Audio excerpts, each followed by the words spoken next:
This is what's going on. These are the daily struggles. This is how neighborhoods are structured. This is how schools are put into place. It's quite eye-opening in that regard. So I will say, by virtue of just how you look in America, you're actually not just in America, in the Western world, we're placed into very specific categories.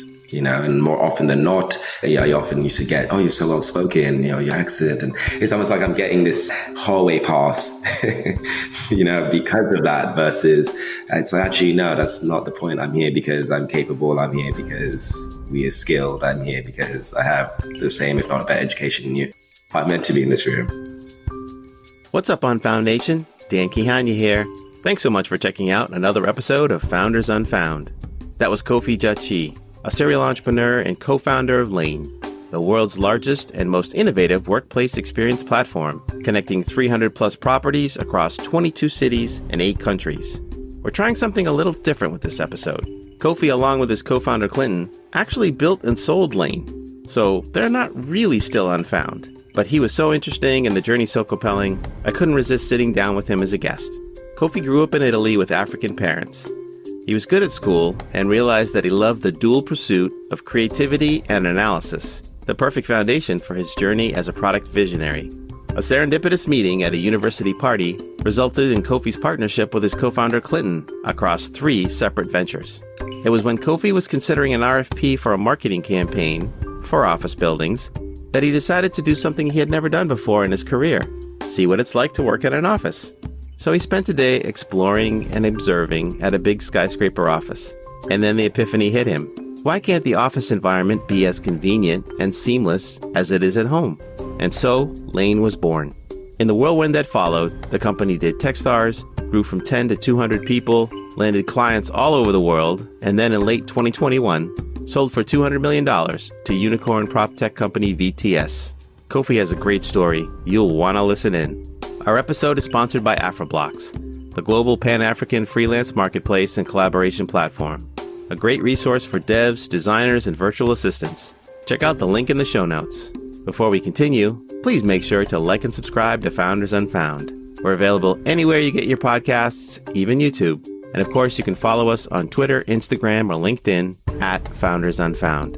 And if you like what you hear, drop us a review on Apple or at podchaser.com. Now, on with the episode. Stay safe and hope you enjoy.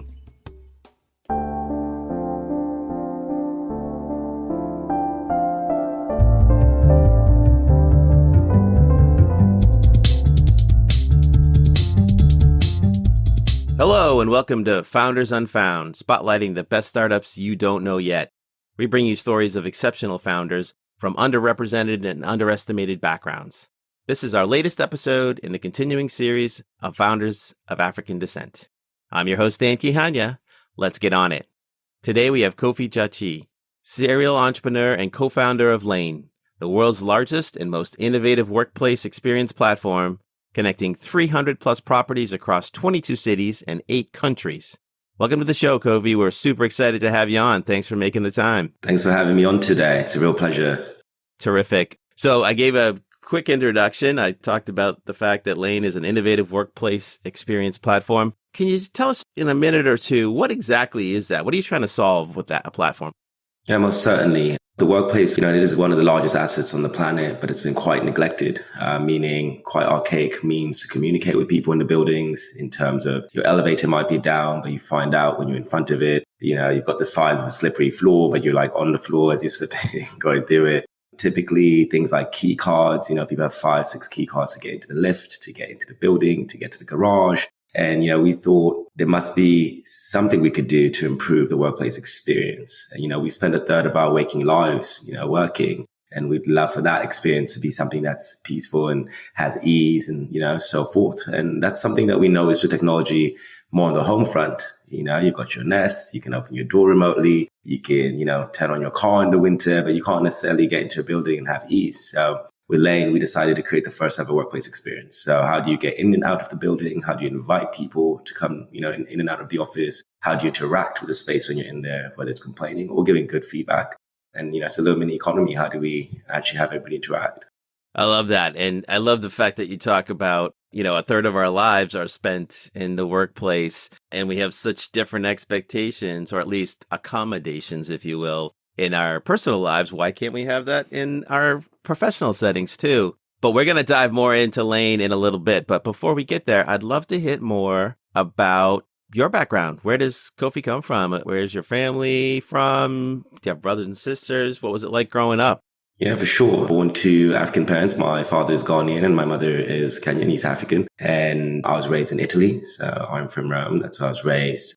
English school, hence the accent in Italy. I ended up, doing my law degree, jumping over to Canada to do a political science degree. And now I reside in Brooklyn, New York. I've been scaling businesses since the age of 21. So Lane is my third venture, actually. And hopefully we have many more to go. Third venture. That's awesome. We're going to wind it back, though. I want to hear about growing up in Italy in an English school with African parents, because, some of our audience doesn't have a context for that. What was it like growing up in Italy as someone of your descent? It's quite fantastic, actually, to be quite honest. Italy, I like to say, is New York from 2,000 years ago, specifically Rome, but severely multicultural at the time. It was a lot of East Africans, a lot of West Africans. So, hence both my parents. So there was a big community of that. You see that with all our football players. It's quick run, the Balotellis and so forth. What was quite interesting growing up in Italy is this history. You're surrounded by it every single day. So you truly understand the scale of, of an empire and also the demise of one. And so I'd say even with myself, that really shaped how I approach the world and things that we think through, because more often than not, the past informs our future. And I'd like to think that with our technology most of the time, and how I got into product was really inspired by that. I love that. And until you're surrounded by that, people don't necessarily understand the context of being immersed in that history. I grew up on the East Coast in Boston. You're in New York. There's buildings. I mean, heck, the piping in New York is older than some buildings out here where I live in Seattle. And so being around that in Europe, I'm sure has a strong influence on you. I'm curious, when you were growing up, did you have a sense of what you wanted to do, what you wanted to be? Did you have things that you were good at, or things that you pursued when you were younger, thinking, hey, maybe I could do this for the rest of my life? Any of that? Not necessarily for the rest of my life, but I was quite fidgety when it came to things. I was opening computers. I had every console possible, trying to rewire the lights in the house. I was always a little bit gadgety and techie in that way. But also loved English literature. So read a lot of plays, did a lot of acting in that. So that's my passion. And I think what was quite interesting is I find with creating product, both of those things merged. I get to imagine and invent and create, but at the exact same time, make something a bit more tangible with my hands. Whether it's coding or creating physical products, but, a lot of it is inspired through that lens of literature and poetry. I love that. That's a great synthesis. You're right. There's a creative side. There's an analytical, technical side. And it's really the alchemy of those things coming together that makes true great product innovation. So I hear a lot from some of the folks on our show, my own parents, when you have African immigrant parents, there's sometimes that you can be anything you want as long as it's a lawyer, a doctor, or an engineer. Did your parents have encouragements around some of the things that you took joy in? Did they have sort of this path for you? How did that dynamic work in your family? I think I was quite fortunate. Pretty large family, but, I think for myself, my mother was quite open. So she allowed us to truly explore. There was no definitive direction that she had in place. My father, on the other hand, I would say, it was more about the education for him. He didn't mind what we were doing as long as it was straight and narrow. And so my quite liberal parents, actually quite fortunate for that. My father was in the UN, my mother was in hospitality. So we got to explore a fair bit versus, I didn't necessarily have that conversation, no, but it was all about education, get your grades right, don't get in trouble. When I did get in trouble, I got sent to Ethiopia for a year.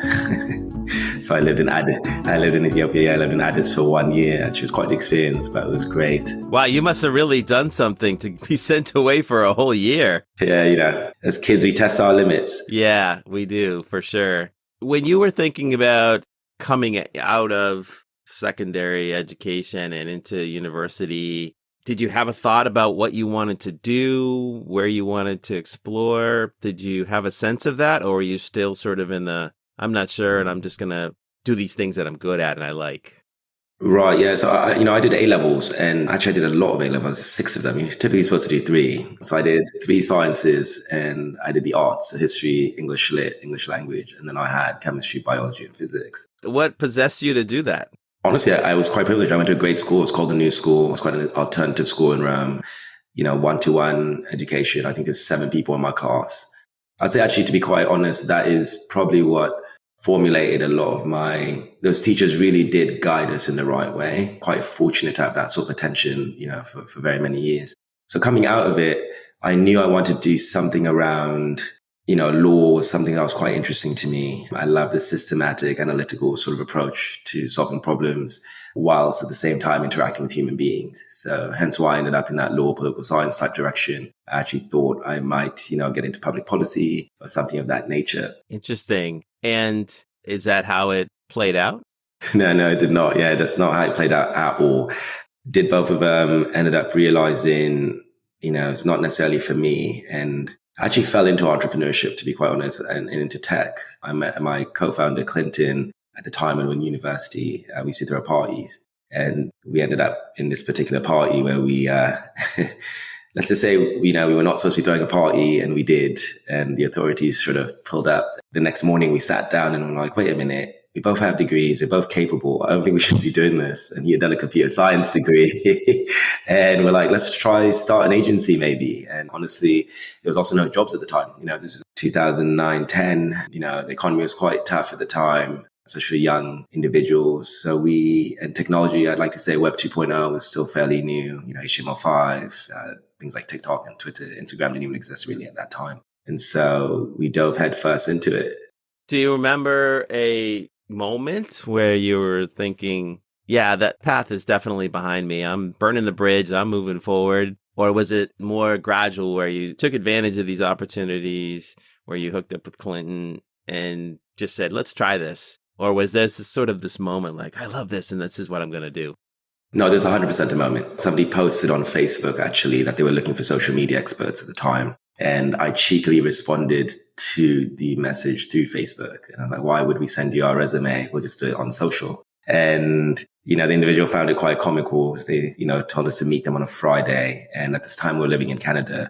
It ended up being the Hudson's Bay, which is Canada's largest retailer. And so our first client actually was a Fortune 500 company at about a $500,000 contract. And the adrenaline from that, we didn't look back.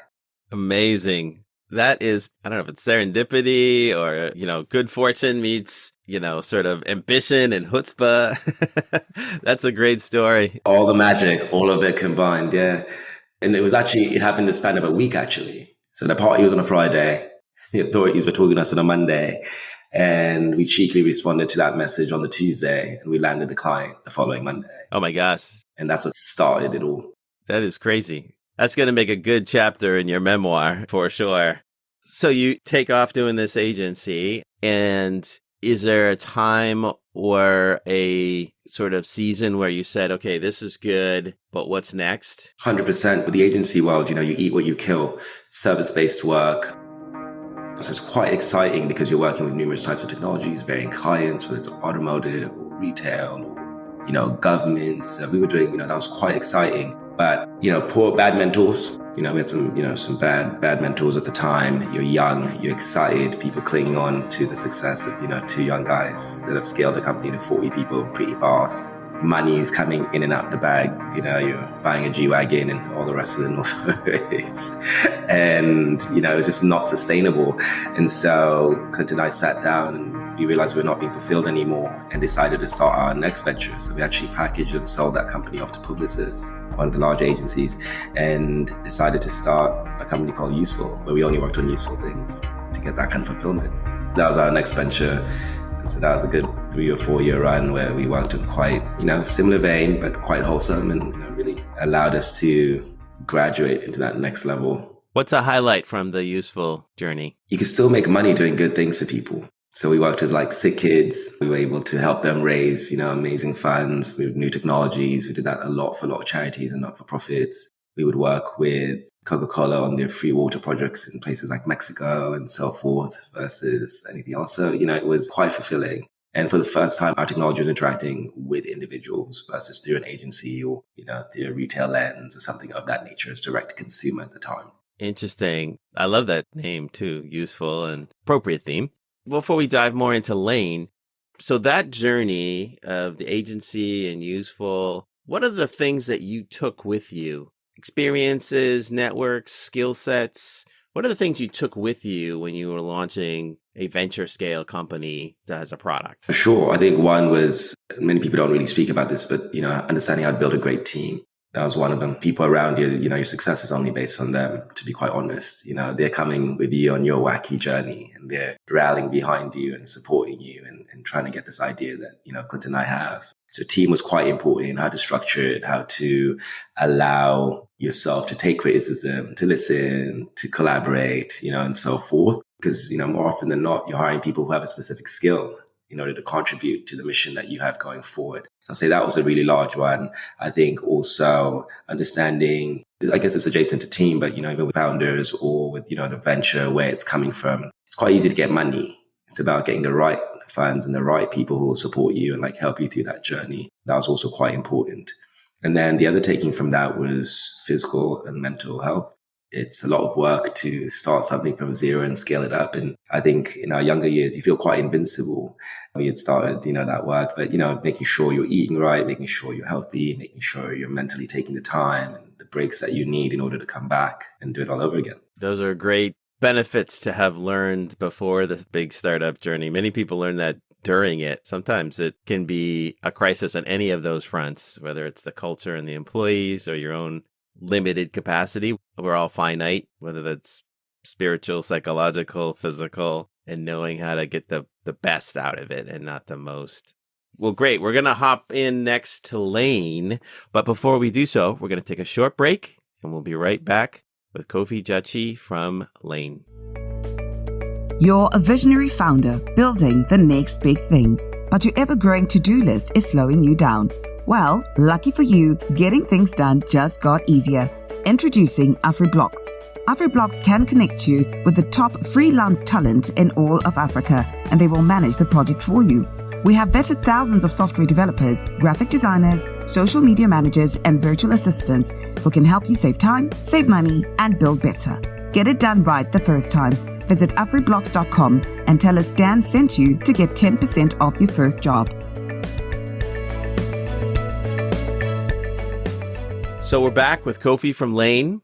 So Kofi, tell us about where Lane came from. I mean, you were working on these great worlds, first the agency side of things where you're touching brands and into this impact-oriented world where you're helping folks accelerate and scale how to have that impact. Where does Lane come up from all that? So quite interestingly, a former client had put out a RFP for a marketing approach to the skyscraper. I think I got the RFP on a Friday. Clinton was actually in a retreat trying to, back to the mental health piece. The RFP is asking for quite traditional, posters and images and so forth. And I'd never actually worked in an office. Obviously, we've been entrepreneurs, quite interesting spaces and so forth. So it comes across my desk. I believe on a Monday, I decide, let me go spend some time in these skyscrapers and try and truly understand the problem. And so I'm sitting in the lobbies. Everyone looks super mopey. Everyone's complaining. Things aren't really working. I look at the food in the food court and I'm like, this isn't really good for any mental work because, you just don't need to be eating cheeseburgers before you're supposed to be, doing some serious work. And so I'm also watching the movie Her with Joaquin Phoenix. And if you recall that film, but it's just a beautiful story around technology and how he falls in love with it. And there's a scene where he's going up and down the lift and he's really sad before he starts interacting with technology. And it, was quite interesting because that's how I felt everybody looked at the space. So as I do, I sat down and I decided to tackle it from a technology standpoint. So I looked into buildings. I was trying to understand what the objectives would be for the real estate landlords, for the employers and the employees that go to spaces every day. Mapped it all out really quickly, sent it over to Clint. He mapped out the tech piece and it clicked. We sort of realized there's this massive problem and we decided to tackle it over the summer. So we built the beta in 3 months, I believe, over our summer. Suffice to say, we didn't have a summer that year, but we built that out and launched our first building that September. And another quite important thing, actually, the inspiration around her was that I thought was quite interesting was the technology was agnostic. We have iPhones and so forth. These are quite expensive devices. So how do you use technology in a passive way? How do you allow everybody to interact, right? Whether it's through web, mobile, text, SMS, how do you get them to do that and to interact with this physical space that they're in? That's where the journey began. Brilliant aha moment. But walk me through, though. I mean, you have a RFP for more of like a campaign, I guess, right? And you say, I need to do some research because I haven't lived in the customer's shoes, so to speak. And you have this aha. And what was the moment? I mean, was it really just sort of like, hey, Clint, do you think we could do this? And he sketched it out and you were like, okay, let's go for it. Did you road test it with that client? Did you talk to others? Funny enough, actually, that client, we didn't want to go back into service work. So we actually threw away that RFP. We didn't respond to that. So no, we did not work on that with that client on it. But we had been quite interested into getting into the product, fully SaaS, something we were excited about. And Clint and I often, believe in two things. Mine is a human condition and trying to improve that through technology. It's something I try and focus on. And his is really about the environmental crisis that we're in. And there was quite an opportunity we found to merge those two things, get into a product space and actually change a whole category, which is what we did with Lane.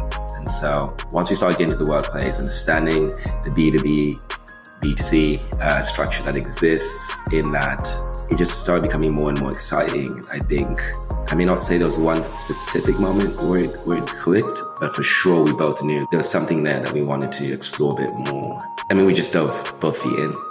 That's the reality behind it. So I wouldn't say there's one specific aha moment, but we both sat down and said, you know what, I think we can have impact here and something that could be global scale.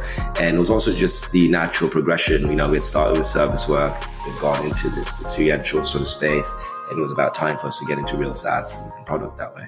So when you were thinking about your first prospects for this, did you think about companies, building owners, real estate companies? Like, how did you think about who do we go after to try and buy this? Yeah, so initially we were going straight to the landlords. We were, the Brookfields of the world, the Oxfords of the world, Tishman Spires. That was our first initial approach. And we did that for about a year. But it's a quite complicated world. Everything's priced per square foot. So you need to understand that. You need to understand where you fit in the life cycle of commercial real estate. There's a process of finding a lease. There is the occupancy phase of that lease. There is moving through the lease into multiple properties and so forth. And then we quickly realized that, there's also these large employers that are in there that also don't have technology. So once the landlords, you've got into the building and you're at your door, when you walk into Deloitte, what happens in there? And our technology could actually work in there as well. So we actually created that part of the product line. And then once we were in that phase, we realized the retailers might need that too. So now I could order lunch to my desk. I can invite a guest over.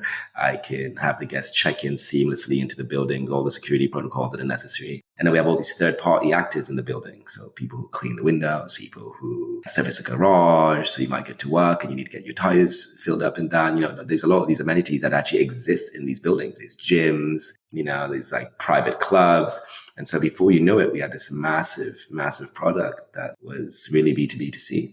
That's incredible. And did you need to have complementary hardware or systems in place for you to be deployed? Or is that part of everything that Lane would bring to the table? Great question. A little bit of both, actually. So, the technology space in commercial real estate was just so archaic. We talk about systems that we installed 20 years ago, something that have just not been necessarily improved on, updated or any of that. So with Lane, what was quite interesting is we built this, the software piece and portion that we have. But we also built an integrated layer where we'd integrate with these other technologies. So instead of us going head to head and trying to actually get them to not use some of this tech, we actually decided to integrate and we actually built an API layer and we became the API of the building. So systems had to integrate with Lane in order for them to start operating the space. Even if they had been there before, we actually became the face-fronting software. So a good example is you'd have a maintenance system that already existed. And instead of us going in and changing the entire workflow, we actually integrated into the Lane system and allowed them to start tying into us as we continue to grow and scale. So what actually happened is the little guy became the big guy and they had to tie into us. That's brilliant. And that integration layer, and since you're sort of the face of these systems to the customer, the landlord or the companies. You're almost like a retailer, like a brand comes in, they're selling through you, right? Like their success is going to rely on their ability to integrate. So that's a brilliant approach. And another thing we did is we also white labeled our product.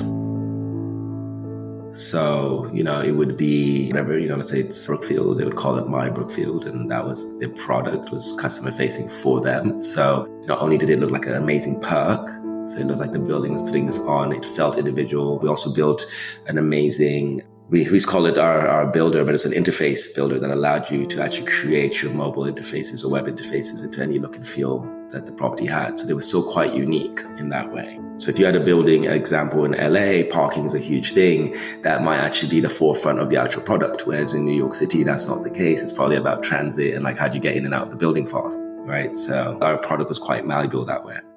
That's really, really smart. Tell me about you and Clint. So you worked together for so long, you probably can complete each other's sentences. As you were entering the Lane experience, and as it started to grow as a company and as a business, you obviously wear different hats. But what about the other things? A lot of times we talk to co-founders, right? There's somebody who's doing sales or representing the company, being the evangelist, maybe visionary, maybe there's somebody who's more operational or technical. But there's all these other things that you have to do when you run a company. How did you divide things amongst the two of you when you're thinking about how do we run and grow this business? Yeah, most certainly. So first things first, we were founders together. So we understood that. And as founders, we were on the same team. We actually even went to founder therapy. So Really? had a long journey where, how do we communicate better? How do we improve? So that was part of our learning actually from all the other companies we were in and that sort of self-work. I have never heard that. Thank you for sharing that. That's cool. Yeah, that self-work and co-work is quite important. The other thing was, Clinton was CEO. There's no question around that. We didn't confuse our team members or anything of that, which often happens in companies where who's a founder to listen to. And so, so Clinton, we had that. He was CEO, CTO, so on the technology front, and then on the running of the business, those were his two roles. And I was on the product front, and I was also running a lot of the marketing front. So we had a very clear divide in that. But what we also did was early on in the company, we equipped ourselves with the right team members at this, semi-exec level. So we're talking about great operations head lead, great HR person. We had a CFO in place. So we really had structured that right and allowed everyone to really focus on their lane. That's a good side note. How did you pick the name? Actually, one of our other co-founders, Ria, did. It's one of these funny things where we had built so many other products for people that we needed something that was 4 letters, that was quick, that was available. We're very practical about it, actually. And we sat down, had a round table, and we wanted people, I guess, to join our lane and come on this mission with us. And Ria blurted out, she said, Lane. And we all just looked at each other and said, yeah, let's do it. Pretty amazing that it was available or you were able to get it. So, well, cool. So obviously, great story. You grew it very quickly, especially even for a tech trajectory. And then an acquisition happens. How did that come to happen? So what happened actually is we had the product, it was in play. We ended up going and joining Techstars. Actually, they had a prop tech accelerator. So we were in the first prop tech accelerator ever on the planet. During that, we raised our first fund of $1 million. And so we raised $1 million, 2019, I believe. And 10 months after that, we had scaled pretty fast and did a $10 million raise 2 weeks before COVID. I think we signed the paperwork on a Friday and the world shut down a week later or something of that nature. I had one of those moments in my first company too. But lucky for us, because of the nature of the product, how do people get in and out of their workplaces safely? So tapping on your phone, communicating on mass scale, allowing people to understand who's coming in and out, getting the analytics, getting the data. So Lane actually did quite well in the pandemic. We're one of those businesses actually that thrived because of that situation. We were scaling. I moved to New York actually to scale our America business. Ended up scaling London. We launched Australia. We launched the States, the Middle East. We were scaling, grew the team from 10 to 200 or so people in that time period, which is quite the feat. We were just about to raise our $40 million round for our Series B and got a call from the gents at VTS. And they had really saw the leasing portion of commercial real estate, that initial first part of it. And they understood that the occupancy phase is just as important. So if you're signing a lease, people actually started demanding that there should be technology for their employees when they come into work, something that they can use, that's easy for them to book. And, I'd be grateful actually, on a side note, WeWork, really changed how people approached work. And really, you had them leasing from commercial real estate, individuals charging, and then suddenly the square footage was 10 times the cost because there's some good furniture, some good technology, and a better workplace culture. And so that really was a big driving force for a lot of these real estate and employers to really start to rethink how they wanted to interact with their spaces. So when VTS gave us a call, we sat with them, and it was one of these, it was just very clear. They had the first half and we had the second half, and together we could, really change the category forever. Wow. So at this point, did you parallel track? Because, acquisitions discussions happen, they don't always go through. Did you also continue to think about raising, or had you gotten to a place with term sheets? We were still raising. Nothing until it's signed, we were going for it. The acquisition happened very fast, happened actually in 5 weeks. Wow. But Clinton, 5 weeks is pretty quick. But again, also because, as I mentioned earlier, this, being our third business together, we had everything in order when it came to our operations, when it came to our structure of the team, when it came to finances, books, legal. So it's quite clean cut. It was quite easy to do. And that's something, I'd like to emphasize for many, many entrepreneurs, make sure you're crossing your T's and dotting your I's and keep that stuff very clean. Yeah, absolutely. So was there a moment where you said, this is it? This is what's going to happen? Either a signal from VTS or from your own conviction around this is where this thing that we've built is going to land and hopefully thrive and be successful. Yeah, well, certainly. Clinton and I are actually walking in Manhattan through FireEye, and we're walking up towards Central, just through the city. And literally every skyscraper was running lane, and we could only imagine what could happen if we had partnered with VTS. And at that time, we said, most certainly, let's do this. Let's actually have something quite impactful. We're quite good at understanding the opportunity at hand. We knew where the world was. We understood some of the macro things that were going on, and especially in the venture world. And I'm using a lot of the results of that today, unfortunately, for certain entities. We, at that time, it was quite opportunistic, but also they were the right partner, and it made sense for us to scale. And I'm happy to say today that, millions and millions of people are using, the software we built. Yeah, it's amazing to think about, it's going to become just the way people go to work, right? It's not like, oh, this building has lane, that building doesn't have lane. It's you're setting the bar for what people expect for their work experience. So that's pretty amazing. For sure. And the two of us as well, we also had gotten to a point every day, 80 to 90 hours a week, living, breathing, lane. And so that opportunity also afforded us, the potential to have a sort of lifestyle that might be better, think about family, thinking about mental health, think about, like I mentioned, we scaled from, 10 to 200 people in 24 months. There's a fair bit. So that also gave us the opportunity to get a little bit of time for us. And I think for myself specifically as well, I think it's quite important to see, people like us, people of color actually get to M&As. I truly believe that we should have exits in order to continue to grow and build and contribute in that format. Often we, as people of color, tend to think, and, it's a big grand statement, but it's, let's make it a legacy. Let's keep forever. It's like, that's not really the point. Let's M&A. Let's keep going. Let's do more. Let's get another one out the way. I've got 5, 6 more of these in me for sure. So let's keep going and let's show that it's possible. I love that. You're right. Take some value off the table, set yourself up, your family, create that generational wealth, and then go at it again. Take everything you've learned, take everything that you know now, and how do you do something bigger, faster next time? Well, we're going to take another short break, and we'll be right back with Kofi Gyekye from Lane. You're a visionary founder building the next big thing, but your ever-growing to-do list is slowing you down. Well, lucky for you, getting things done just got easier. Introducing AfriBlocks. AfriBlocks can connect you with the top freelance talent in all of Africa, and they will manage the project for you. We have vetted thousands of software developers, graphic designers, social media managers, and virtual assistants who can help you save time, save money, and build better. Get it done right the first time. Visit afriblocks.com and tell us Dan sent you to get 10% off your first job.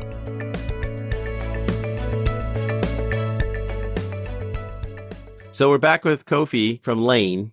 So Kofi, towards the end of our last segment, we were actually talking a little bit about purpose. And, one of the things you mentioned was sort of feeling a sense of pride around being a person of color, founder of African descent, going through an M&A, signaling that to the world, to other potential founders, but also to the rest of the world that this is not only possible, but it should be more and more frequent. Did you feel any sense of, I don't know if responsibility is the right word or burden's the right word, or just a lot of times founders feel like I am representing something, even though that's not who my business is about. It's not what my business is about. I'm proud of who I am, but that shouldn't be the label that I have to wear all the time. Did you ever feel any kind of pressure around that, or maybe you leaned into it? Tell me how you thought about that.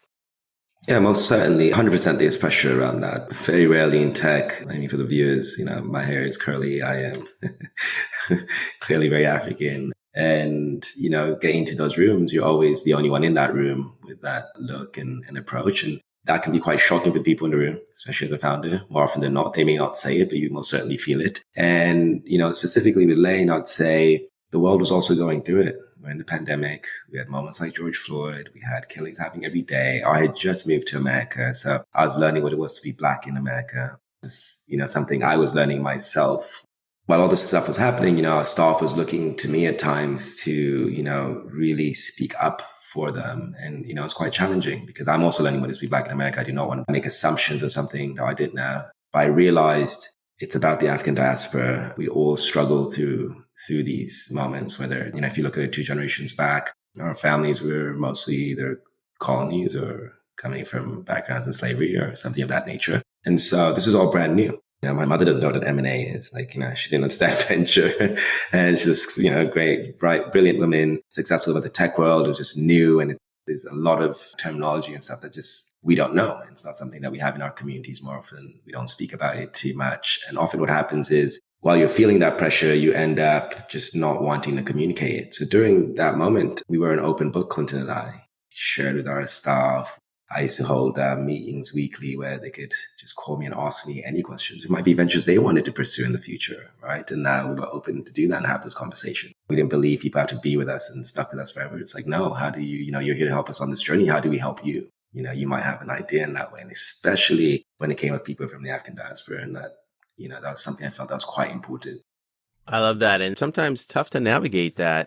And you talked about coming to America, learning about being Black in America. What's some of the biggest differences? You've lived in several places now around the world, and you're now in New York. What's a big difference to be Black in America? I mean, I know how to be Black in many places, actually. So in Italy, I always say mainland Europe, we're just not seen, right? We don't necessarily have that. We're not seen at all. It is, quite xenophobic. That's just the reality behind it. So that could be Italy, that could be France. If you look at mainland Europe, that's just the reality for us as people of African descent. And, you go to England, they have a bit of a community, but again, it's not the scale of what you have in America and so forth. And when I lived in Canada, I would say, they're quite passive in their racist infrastructure. Right? It's very interesting. They have a good PR face that they put. It's generally Toronto is the only truly multicultural part of that nation, that and probably Montreal. And so coming to America, I find it quite layered. There's African American culture is real. It's something that we should respect and take a look at. And you don't necessarily learn a lot of that history in Europe. I often say, it's like Martin Luther King, Malcolm X, and it just kind of stops there.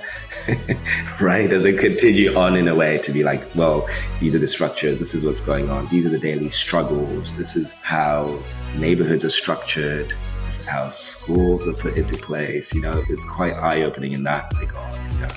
So I will say, by virtue of just how you look in America, you're actually not just in America, the Western world, we're placed into very specific categories. And more often than not, they often used to get, oh, you're so well spoken, your accent. And it's almost like I'm getting this hallway pass, because of that versus, it's like, actually, no, that's not the point. I'm here because I'm capable. I'm here because we're skilled. I'm here because I have the same, if not a better education than you.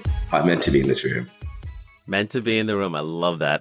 So obviously great success with Lane, and hopefully there's some financial freedom that comes with that as well. But there's also freedom to explore ways that you want to help the world. And I know that you have also done quite a bit that focuses more on impact maybe than building profits. As you sit where you are today, how do you think about what's next? And you did talk about wanting to do more startup activity, but you're in a different place. You have a different set of influence and capabilities now. How do you think about what's the ways that you want to show up in the world? Great question. So firstly, I actually started a foundation, Kofi Gyekye Foundation, that is focused on, well, there's two main things. One is, it's technology and entrepreneurship around the arts. Put it that way, it's a bit broad, but we focus on that. I am heavily focused on women of color, LGBTQ as well. That's something I think that's quite important in order to allow those groups to also have representation in the spaces. How many Black female tech co-founders do we know at scale? It's not, it's just not as much. So Kofi Gyekye Foundation is focused not only on giving, smaller checks, but also advice. So, I'm happy to listen. I'm happy to help founders that are going through it, help them restructure some of their cap tables, help them understand what's necessary if they do want to get to an exit, or how to think about their client pool, how to look at it from a product lens, and how to productize some of the things they do have if that's a struggle they're having. So coming up, I guess that answers that portion. I have the foundation, but I think showing up in the world, it's more so I'm giving back at every phase, but my focus for the next decade is going to be the African diaspora. So that is my focus. Specifically, I'd love to do more work on the continent. And that's where I'd like to play. We've done what we had to do on this side of things. It's time to go and help the continent grow. And it's quite exciting. Young population, they use technology in a very different way. It's very, very exciting. So I cannot wait to kind of go and explore a lot more in that. That's awesome. And you're so right. There is so much opportunity there.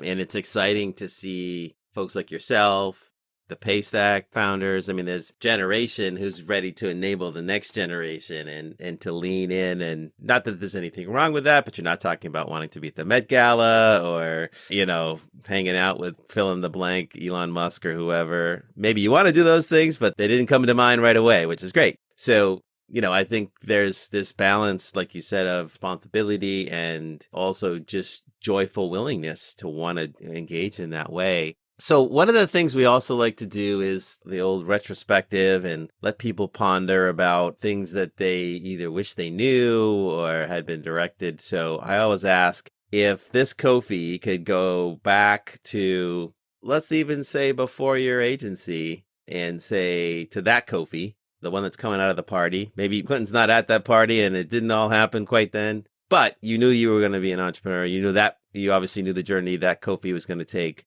What advice would you give him? What would you tell him to do, not do, lean in on, shy away from? What kind of advice would you give him? I'd say the same amount of effort that was put into the entrepreneurship. A lot of the times we don't talk about what you lose. You lose love, you lose friendship, and that takes just as much work and effort. And so for that, Kofi, I would say, focus just as much on that as you were with your work, or find a balance quite early on. That's something I definitely did not do. So I find myself on the other side, sort of almost alone in many ways. And I think that's, a lot of founders do not want to speak about that, but that is the truth. That is something that we all kind of struggle with, because you spend so much time focused on whatever baby it is you're creating, whatever, you're trying to share with the world. I'd say it's really about that mental and physical health. I'll say it definitely took a big toll. It took a toll. And I think a lot of people don't like to speak on that. And that's why when you have these acquisitions, people take a break for like 2-3 years, because you're trying to recoup and just keep up, get back to the world. And that's something I think is quite important. I would tell that Kofi to put just as much effort in on that side. Yeah, great advice. And we have several founders who've come through to say the same thing. And yeah, you feel invincible early on. You do realize those limits. And I appreciate you sharing about the loneliness and isolation. It can be a tough journey from that perspective. That's part of the sacrifice that we make as entrepreneurs, is that relationships, hobbies, even sometimes family, there's hard choices, and startups are insatiable. I always tell founders, your to-do list will never be done. So you might as well get 8 hours of sleep instead of 4, because you're not going to get it done anyway. Most certainly. Well, this has been an awesome conversation, Kofi. I really enjoyed it. Before we go, I always ask our guests, we want to leave a call to action for Unfound Nation, or is there anything we can do for you to be helpful to you in where you're pursuing things today? Yeah, most certainly. Please, if anybody needs any advice, send them my way. They can have my LinkedIn. If you find that they're young entrepreneurs who need somebody to speak to, I am here and I'm happy to listen and help where I can. So what I'd ask for you is please send them my way. Most generous. I love that. Giving back, paying forward. Do you want to share any contact info or social handles for people to follow? I think my LinkedIn's actually the best, just Kofi Gyekye. Yeah, you can find me. I respond quite, daily. So please go from there. Well, thank you so much, Kofi. This has been a great conversation. I've really enjoyed it. And it was something new for us because usually we take on founders who are much earlier in their journey, but you brought so much wisdom and perspective because of how far you've made it. And so thank you. Thank you for having me today. It's been great. We'd like to thank our guest, Kofi, and our sponsor, Afroblocks. This podcast was edited by me, Dan Kihanya, with audio editing and production by We Edit Podcasts. Don't forget to subscribe wherever you listen to podcasts, or simply go to foundersunfound.com/listen to. That's listen to. And follow us on Twitter, Instagram, or LinkedIn at Founders Unfound. And make sure to tell your friends about us. We so appreciate every new listener. Thanks so much for tuning in. I am Dan Kihanya, and you've been listening to Founders Unfound.